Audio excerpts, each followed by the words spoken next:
You ask Tiger to solve.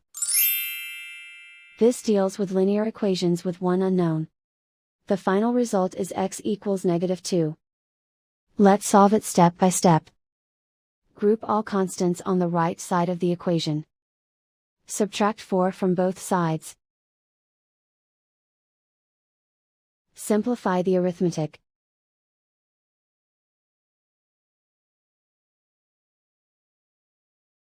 Isolate the x. Divide both sides by 3. Simplify the fraction. Find the greatest common factor of the numerator and denominator. Factor out and cancel the greatest common factor. And so the final result is x equals -2.